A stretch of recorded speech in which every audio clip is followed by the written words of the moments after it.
In the air to right, and he did it again!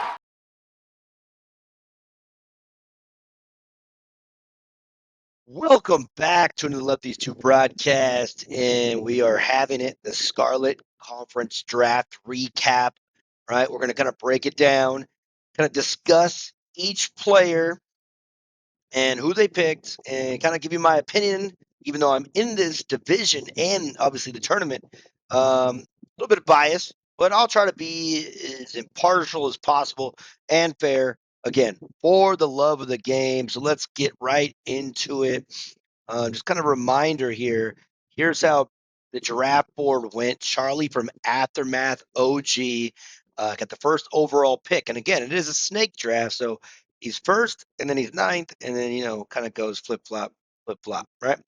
Ron from Baseball Bros, currently the number one ranked player in the world class, the highest amount of trophies. The dude's been grinding. M Twins 07, Lefties 2. Beef Board from Sato is the fourth. Shane from Sato. Myself, right there, number 6 pick, Lefties 2. And Egan, actually the sponsor, is kind of moving around a little bit. He's an all-stars currently right now. And then Colt from Baseball Bros. So a solid bunch here. There is underdogs, I think, and then of course some interesting picks. But let's go over to free agents and kind of who I think is kind of a surprise here. So see James and Eric from the Commons, all the rare pitchers: Garcia, Una, and Jeho, followed by our epics: Caroline, Mueller, Mei-Ling, Jimmy, and the legendaries Josh, Maria, Roger. Now, of course, you can see Josh right there. He is currently probably one of the top 2 pitchers in the game, in my opinion, and not a single soul picked him. Could be because not anybody in this group has him at 13, or someone had a pitcher at 14. They went with that. Myself, I had him at 12, so it could have been an option, but 14 Wade. There's a spoiler alert. If you've already seen the draft, then it's not. But yeah, he's probably the biggest surprise, just because even at 12, he could be so dominant. But there it is. Catchers, not really a surprise here. Ricky is the lone common catcher. That means Rose and Tony got picked.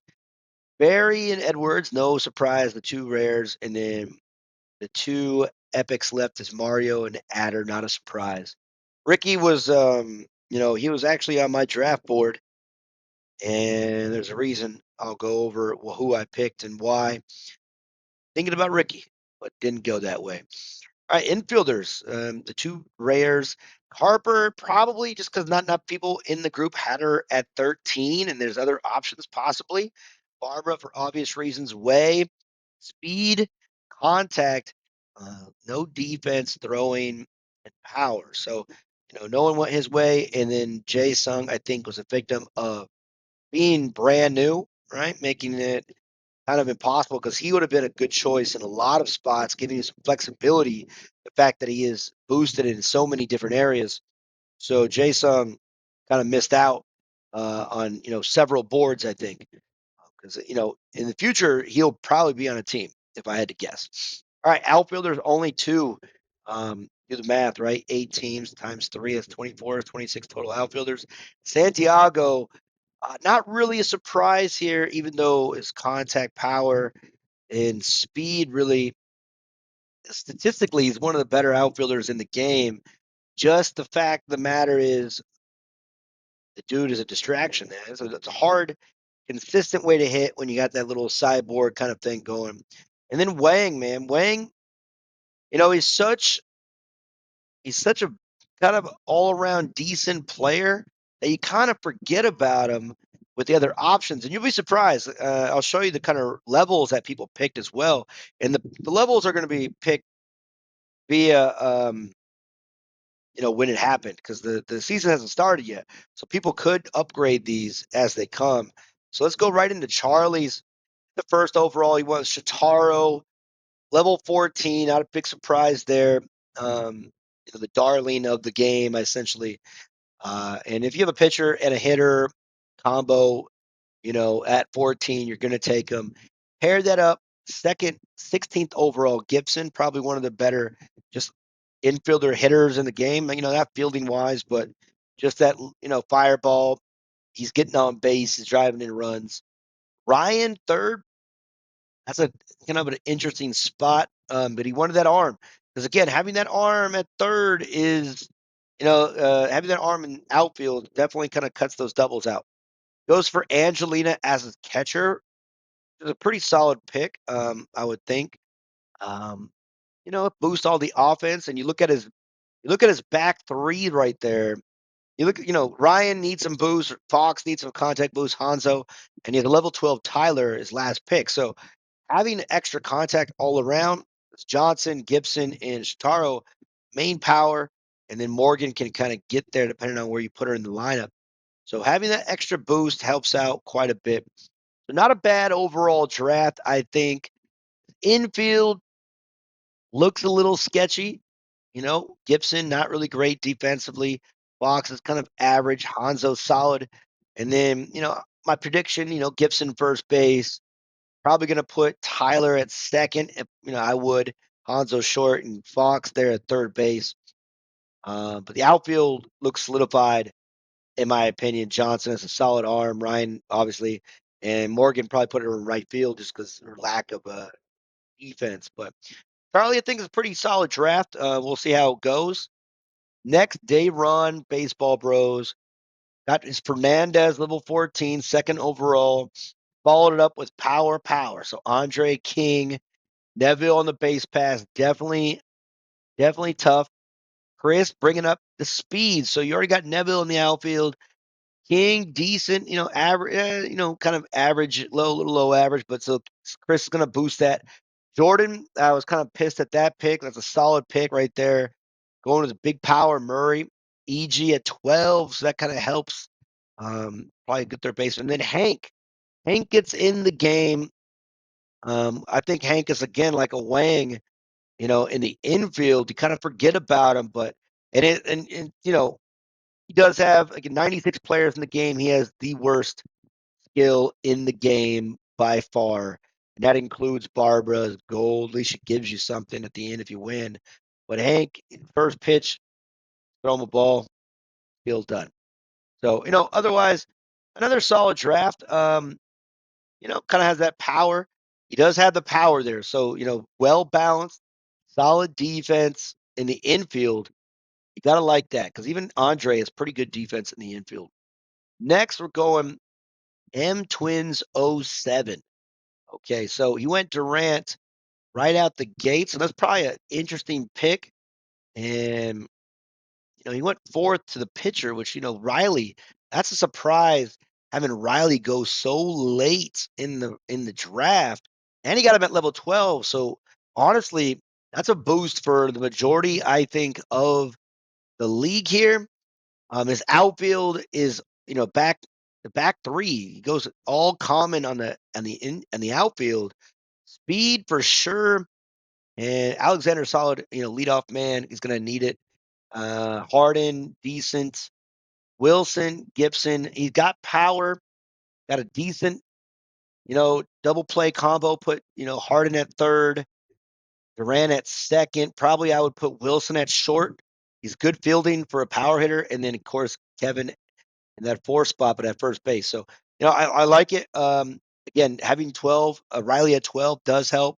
Without the Nia boost, Matthew boost, Jessica boost, we've got Carlos cutting down the runs if you're going to try to steal on him. So, you know, uh, that's okay. I like it. I like it. He can work with this one. All right, B4, he would be considered the underdog of this conference, in my opinion, and not everyone else. You can look at the rankings of his players. He goes to Nia. He steals Nia from a lot of people. That fourth overall pick, picking Nia 12, which he's going to need. If you can see his pitcher got a pitcher ninth. If you can get your pitcher ninth, he only had Fernandez and Michelle as his top two pitchers. So he said, so Michelle, level 12 against a lot of these guys, he is definitely going to be an underdog with just that. But Nia's going to help kind of keep that ball in play a little bit. And Martin, and again, that third pick, Gina 11. He stole Gina from a lot of people, I think. So you know, this underdog pick, but he was stealing people. So Rodriguez, that fifth pick right there, level 13, solid defender. In this case, you could put him probably at third base. This is an interesting infield.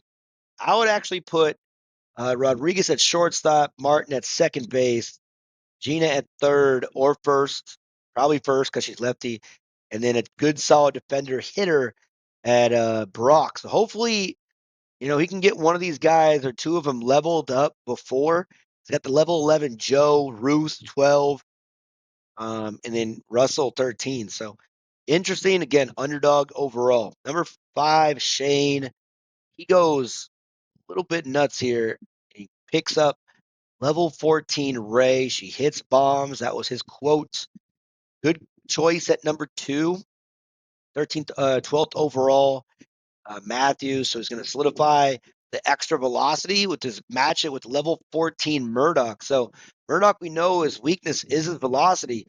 So being able to have Matthew kind of boosted up with already solid control, solid spin, and then Ren, I think that's 14. I'm not sure if that was a misquote, but again, look at that fourth pick, probably the best hitter in the game if you know how to use him. Level 13 Tua, and then Leo, Max, solid defense all around. So Terry as well. Terry, all right. So I like this. The outfield, and then of course Ibrahimovic at first base. So he's got power. He's got defense, right? I mean, power in the outfield. Ray and Ren are not really good defenders out there, but Max in center field definitely going to help it out, catching some balls and cutting down some runners. And the solid spin, control, extra velocity. This is a potent, pretty potent lineup, and just infield, outfield in general. So good job with that draft.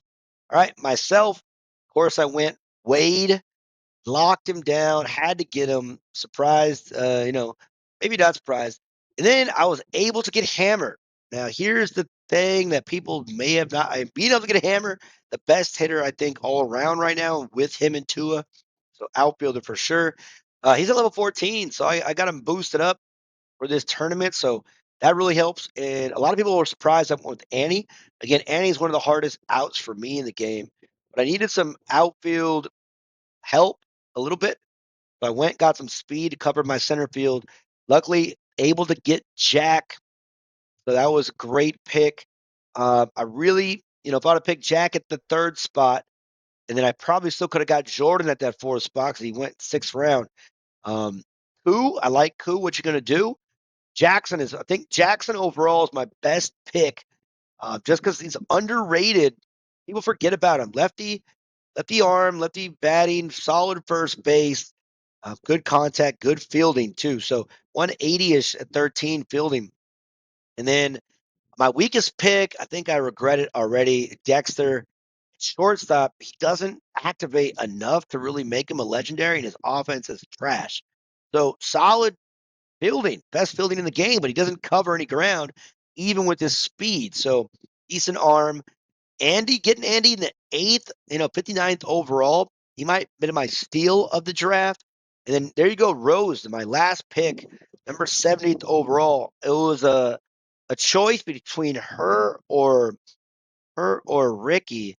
But Ricky, I had to bat in the 9th inning and could have justified it having Ricky in the 9th inning.